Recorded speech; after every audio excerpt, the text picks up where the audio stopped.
Today we will be making stuffed green papaya. This is one of the dishes that I created and I would like to share it with you. Papaya, or pawpaw as we call it in Dominica, originates in the tropics of the Americas. It can be used as a vegetable in its green stage and the fruit in its ripe stage. As a vegetable, it is very versatile as it can be used as a meat tenderizer. So it can be stewed with meats or fish. It can be steamed or baked. As a fruit, it is excellent in juices or jams or simply enjoyed as is. It is rich in vitamin A and aids in maintaining healthy eyes, hair, and skin.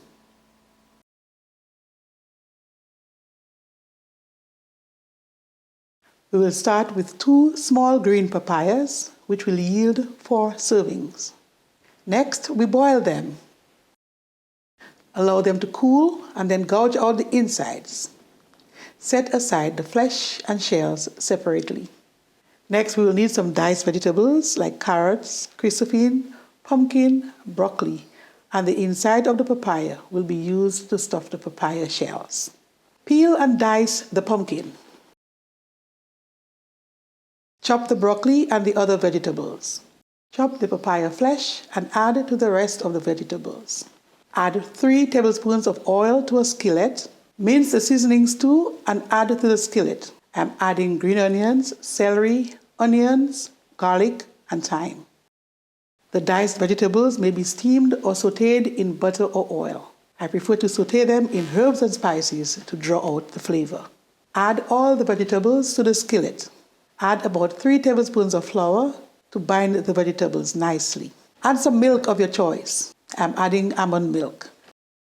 I decided to steam some beets separately to preserve the color of the other vegetables. Add about 2 tablespoons of margarine. Then I add a little grated cheese. Stir a bit more. Do not allow the vegetables to cook thoroughly. Remove from the heat and stuff the papaya shells. Then top with cheese. Flax or chia seeds can be used if the dish is vegetarian. Next, we pop the papaya shells in the oven and bake at 350 for about 20 minutes. This dish is a fun and exciting way to enjoy vegetables. It can be served at small family or social gatherings and provides the perfect opportunity to show off your newly learned Caribbean cooking skills.